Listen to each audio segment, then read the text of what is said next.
Welcome everyone to the launch of a brand new show on the F1 Reviews channel, the Formula E show. Something I've been working on for quite some time now. I'm so excited to get it started, though the first episode today isn't quite going to be how the rest of the episodes are going to go as planned. So, first of all, what is the F1 show? It's the first ever real podcast on this channel. You could argue that most of the episodes on this channel are mini podcasts, but what this is going to be is a much more sort of chilled back, laid back sort of conversational piece.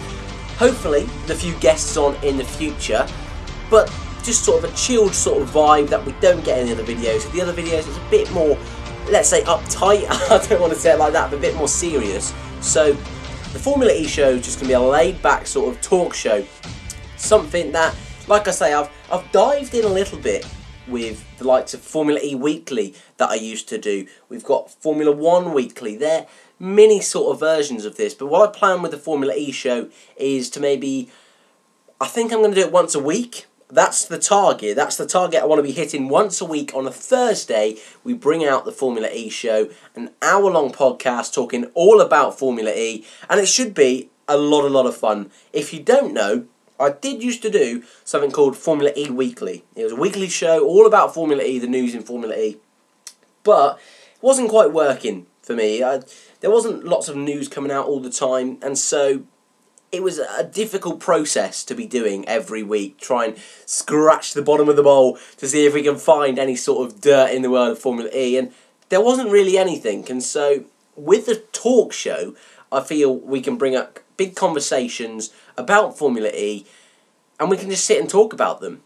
You know, we've had that big debate about will Formula E replace Formula 1, and that was an episode of Formula E Weekly, but I still felt that I couldn't express all my opinions because Formula E Weekly was just a 10-minute weekly video, and so I feel, hopefully you guys are on board as well, that this is a much better way of just getting you guys interested in Formula E. I think that's first things first, building up Formula E, because obviously I know I'm not in a position to do that like others are, but I want to do my bit. I'd love to do my bit, and I think this is one of the first ways to do it, and no one's doing a Formula E podcast at the moment, or any of the big names, and so I've seen one or two, but not on a regular basis, and thought, yeah, this is where I can jump in. I've said to you guys that I want to specialise. I want to find my magic, find something that no one else is quite doing, because not that I feel that I'm completely the same as other F1 YouTubers, but I want to find something a little bit different, something to differentiate myself, just so I can get my name out there, sort of thing. So hopefully that all makes sense. So yeah, Formula E show. Buzzing. I'm absolutely buzzing to get this started. I've been working on this project for about 2 months now. So you might be wondering, why does it just look the same as all the rest of the videos? You've got a thumbnail at the beginning, then you've just got pictures flying through. So the idea with this project, like I say, was to do an hour-long podcast. That was the brief I gave myself. That was the brief I wanted to do. Then I've had to work out a formula, how I'm going to get this going, and what I'm going to do each week, which today, like I say, is the first ever episode. It's a bit different. I just wanted to introduce you guys to what this was going to be all about. I'm going to break it down into sections. So we're going to have different topics each week, and so that means not all sections will come up each week. I want to perhaps do a prediction section. I want to do a news section, a review section, a driver switching section, or just a driver section. Maybe we go through a history of a driver for one episode. Hopefully a Q&A section. We're doing really well with the weekly mailbox, so hopefully if we get Formula E questions in that, we can put them in this as well. Those sort of things, just to keep the conversation going. I did my first ever live stream the other week, and I don't think this podcast will be live straight away, though I might play with the idea in the future. But I did my first ever live podcast or live weekly mailbox, last week. A lot of fun. Absolutely loved it. You guys were insane. Constantly commented. It was really nice to see. And you know what? After sitting there for an hour, I thought maybe half an hour I'd have had enough, but I really didn't. I loved it all the way up to the end, and I only had to finish because I had to go out. But if I didn't have to go out, I'd have kept on going and going. It was fantastic. And like I say, Formula E, I think, is a growing sport, and I think we can help it grow.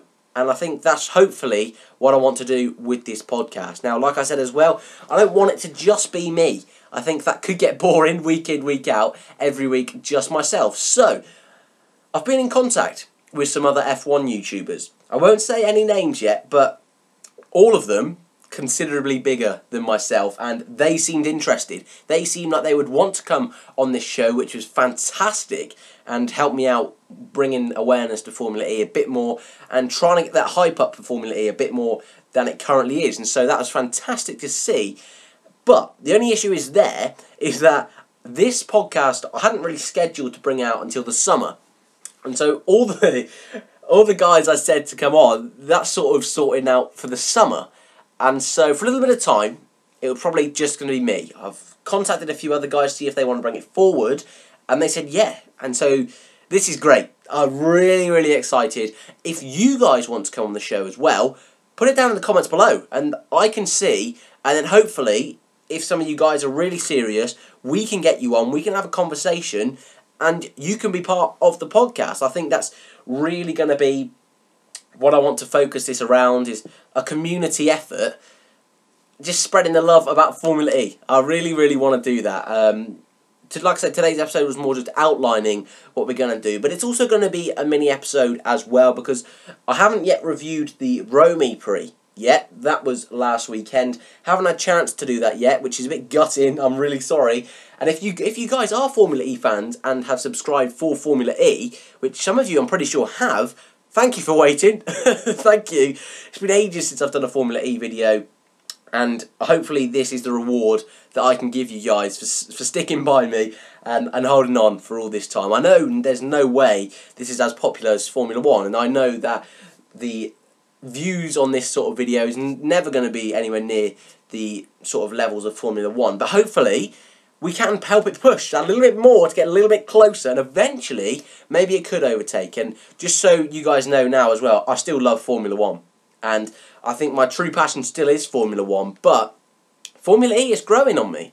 It is growing on me, and so let's see what we can do. There's hundreds of Formula 1 podcasts out there, but why not do a Formula E podcast? That's my thought process. Hopefully you guys can get behind that. So, what should we talk about first? Let's talk about the Rome Prix. I will do an actual review on this in the next couple of days, because I like that series. I want to keep that series going, and yeah, let's dive deeper then. And in theory, what I would do at this sort of point if we had a guest on, this is, like I say, today is just sort of me brainstorming a little bit, talking you guys through, and a little bit of an episode as well. But if we had some guy on at the time, or girl, guy or girl, either or, do not mind. But if we had someone on at the time, we'd both discuss the race, who we thought were particularly good drivers, what we thought of particular incidents, that sort of thing. Go through the driver standings, that sort of thing. Oh yeah, also sort of what I want to do as well is if we have a guest on, I want to do a Q&A with the guest. That's sort of something I'm thinking of doing as well. But hey ho, I'd love to know what you think. If you think any other sections should be in as well, I'd love to know your thoughts on that. But the Rome Prix, what are my thoughts? Well, on a quick one, Sam Bird winning. Chuffed. Chuffed. He is one of my favourite guys out there. So is Mitch Evans. And Mitch, very, very close to that win, showing his inexperience a little bit by not managing the energy. That was really frustrating to see, especially being a fan of the Jaguar team. Oh, those closing laps, just him running out of energy, going backwards. Very, very painful stuff for Mitch, who's missed out on his first ever Formula E podium. However, he did outclass Piquet Jr. this weekend, so that was great to see, of course. In terms of a driver of the day, the actual driver of the day was Lucas di Grassi. It's a great drive from Lucas, for sure. I don't know if I'd give him driver of the day. Andre Lotterer had a very solid day, but some of his defensive manoeuvres, whoa, blimey, bit on the edge, arguably should have had a penalty. It was a pretty solid race, to be perfectly honest with you.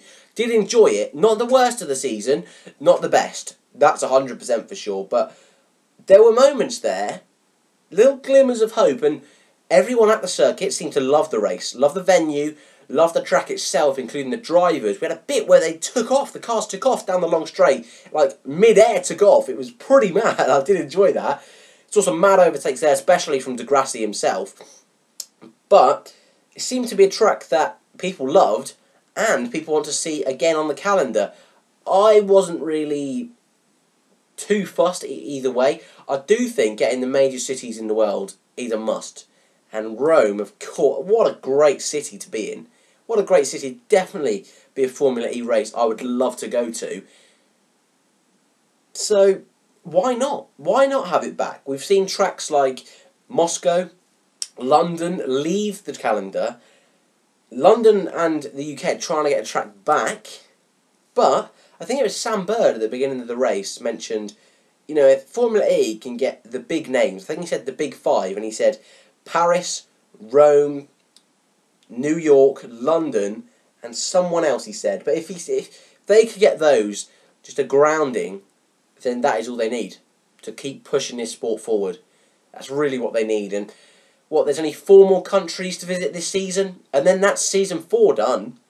We'll have we're pretty much going to have a brand new world champion this year, which is mad. 4 seasons of Formula E, 4 different drivers winning the world championship, and it looks like as well it's going to be 4 different teams as well. So that's going to be great going into season 5, which, if you didn't know, is the Gen 2 cars. We'll move away from the Rome E-Prix now a little bit, only because, like I say, I want to do its own review of that, so I don't want to do that now.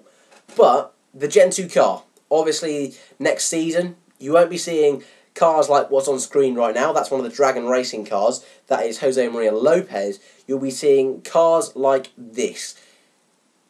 Absolutely stunning machines. Almost look a bit Batmobile-esque, I would go with. I love them.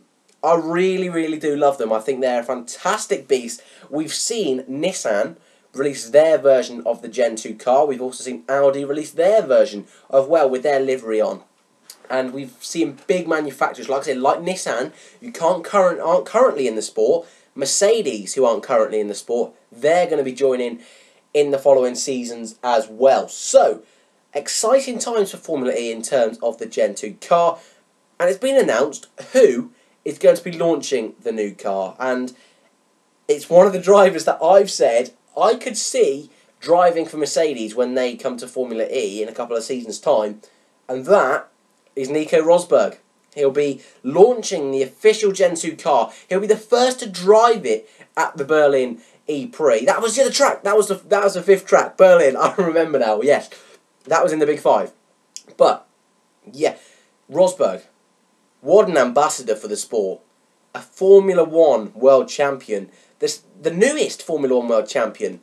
Obviously, I know I'm not an idiot. I know Hamilton won it last year, but Hamilton's won it before, so technically Rosberg is the newest first-time world champion. So what an ambassador to have to carry that sport forward. And I have said it a few times, Rosberg and Wehrlein would fit in to that Mercedes Formula E team so well. And Mercedes, they've stamped their authority in Formula 1. They can do it in Formula E as well, for sure. And like, if they have Rosberg and Wehrlein, what an amazing driver lineup that would be. And that could be the first team and first drivers to get multiple world championships. I think Wehrlein, I'm pretty confident, will end up there. Rosberg, not so much. That's more down to him and where he's at in his life, you know. It was the right time for him to retire from Formula 1. He's got 2 kids. That's his main focus. And you know what? It's really refreshing to see that. And I do have a love for Nico Rosberg. I think he was a little bit unfairly treated at his time at Mercedes, but under such harsh environments, in such harsh conditions, then I think it's only fair that he gets criticism. Likewise with Hamilton. So now Rosberg's away from the sport, I've got a newfound respect for him. I think he's a great guy.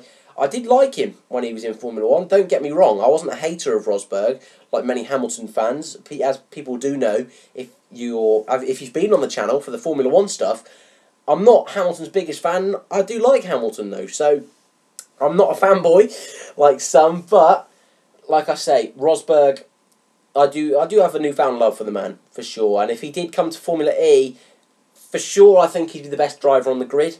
I think a couple of them could give him a run for his money, but if Rosberg came on the grid, yeah, he would be top dog, and that would put the sport on the map. I think that's all they're missing now. I think they need a big name to go over there. Yes, they've got Piquet Jr., for example. They had Bruno Senna.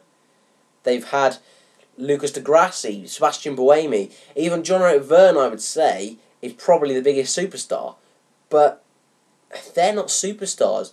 You even ask a casual Formula One fan, who is John-Eric Vernon, they might not even know. You know, they might have forgot that he drove for Toro Rosso for all those seasons. I mean, I haven't forgotten him for sure, but some might have. You know, I doubt many people would know Andre Lotterer had a race in Formula One. Even Formula E and Formula One fans forget that he had that one-off race for Caterham, I believe it was.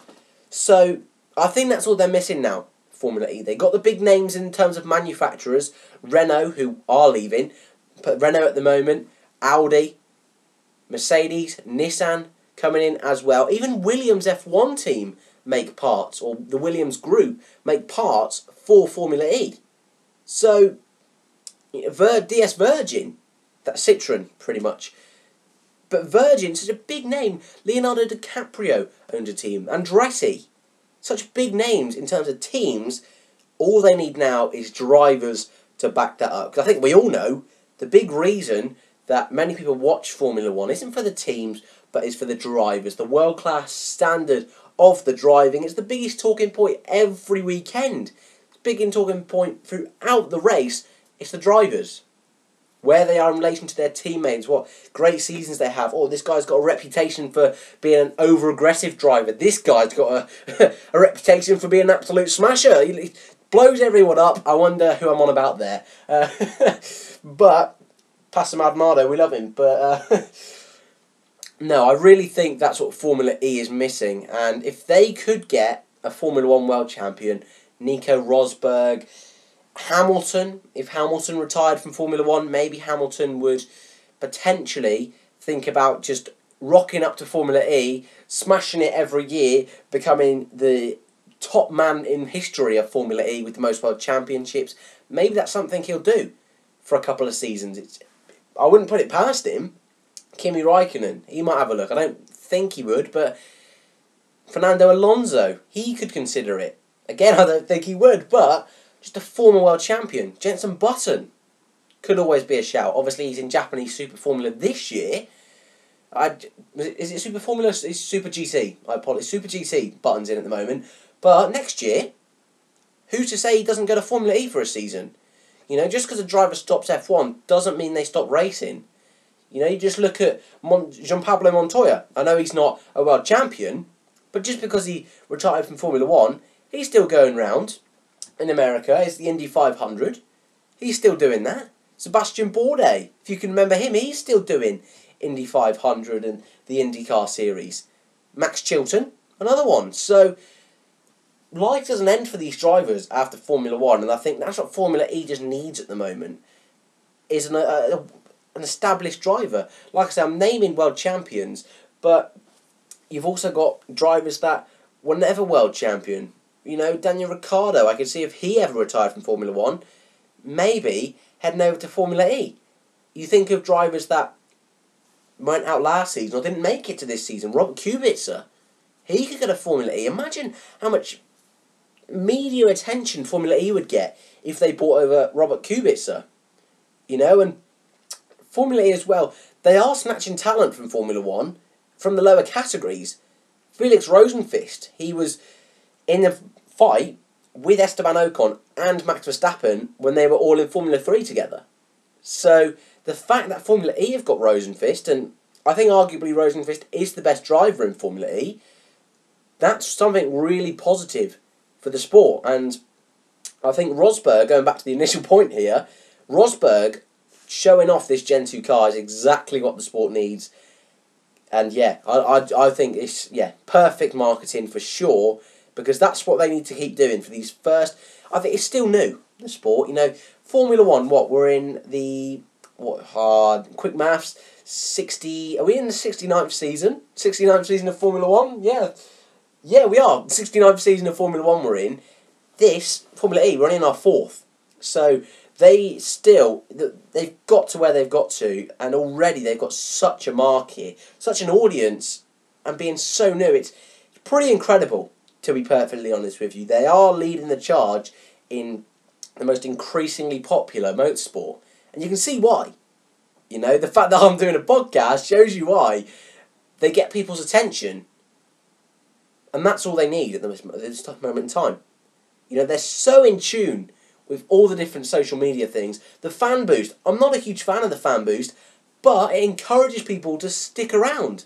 It encourages people to get involved on other forms of social media, other platforms, and yeah, Formula E, for me, fantastic. They live stream the race, the qualifying on YouTube, not in the UK unfortunately, but around the world, they do it all the time. It's on Freeview TV, and it's things like this that Formula One gets so wrong, that Formula don't do.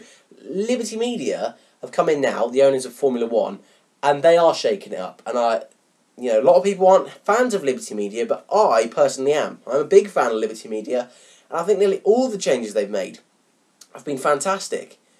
I really can't think of one where I've been really gutted. Even Grid Girls. A lot of people fuming that Grid Girls were gone. I wasn't hugely fussed. You didn't really see them that much.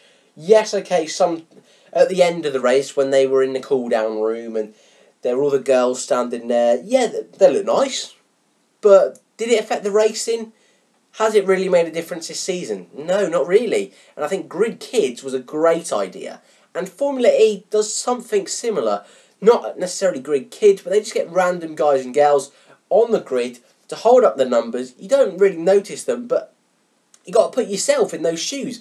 Imagine if you were invited to a Formula E race, a Formula One race, just to stand in front of the car, just to be on the grid, would be insane. And if you've ever been to a Formula One race, Formula E, any sort of motorsport race, imagine just standing on the grid with all the cars there, all the drivers near you. That would be mad. And so I think Grid Kids is a real special thing for up-and-coming karting talent, and I think Formula E does it just as good. So Formula E is doing a fantastic job with encouraging new fans to get over there, and really impressed I am with how they've even incorporated this season of Formula E. Another step up. The big YouTube push this year, I think most of it was, but also a big Instagram push, and we've had the likes of the moving sort of celebration areas. So when I mean moving, I mean the numbers on front of the sort of podium where they stand on, they're flickering with the colours of the flag, their names, and it's a digital screen obviously, but it's little things like that that just make it that extra bit more modern. You see the advertisement boards around the track, they're digital screens.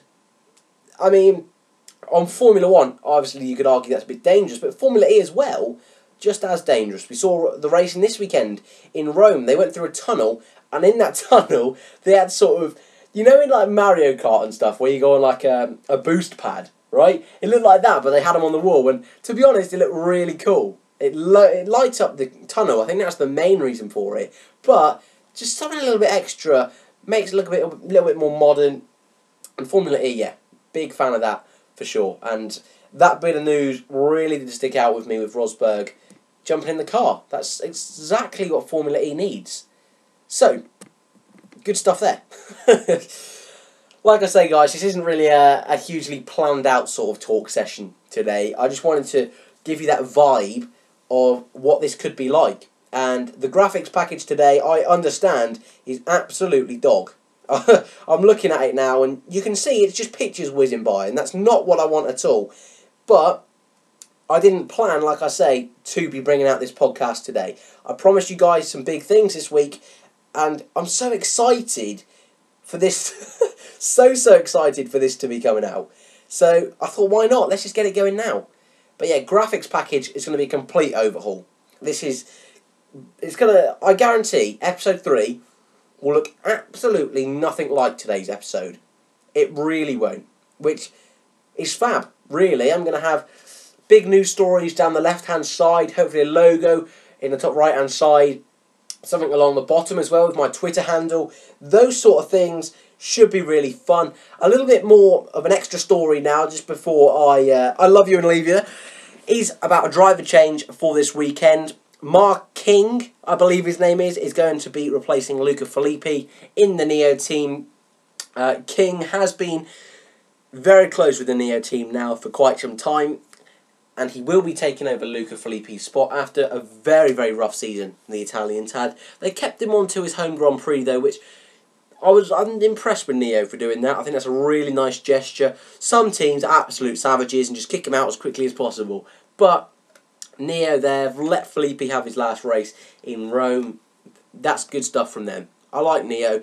A nice team. Not my favourite team, but good morals. And that was just evidence of that even more. But King, like I say, he's been doing all the simulations. He's been there at weekends, doing some practice sessions. And so he should fit into that team pretty quickly and pretty smoothly. Guys, I'm going to leave you there. A little bit unorganised, let's say, this week. But I've been so excited to get this podcast out. What I really wanted to talk to you guys about today, like I said right off the bat, was about the podcast, why I'm doing it, what the plans are for the future, and I would love it if you guys wanted to come on. Just leave it down in the comments below. On Twitter, my handle is @F1Reviews_YT.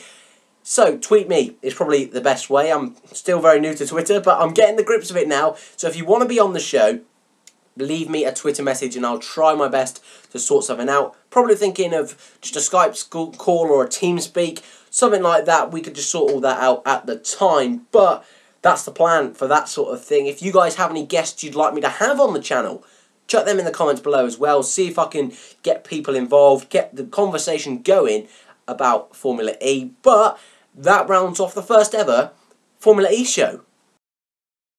There's no denying what a ridiculously unorganised episode this was. Without the graphics package, without the real commentary stories, without all that goodness that hopefully every episode we should be having. But I just wanted, like I say, to go through you guys the main meat and bones, what this is going to be about, and hopefully that's all sorted. So, guys, thank you very much for watching, sticking around for this long, just talking a bit of nonsense really, but hey, you've made it. Hopefully this is something you will like in the future. And every Thursday, that's the plan. So, thank you very much for watching. Like, subscribe would mean the world to me. If you could click that notification bell as well, that is magical if you could do that. Guys, thank you for watching once again. And I'll see you for the next episode of the Formula E Show.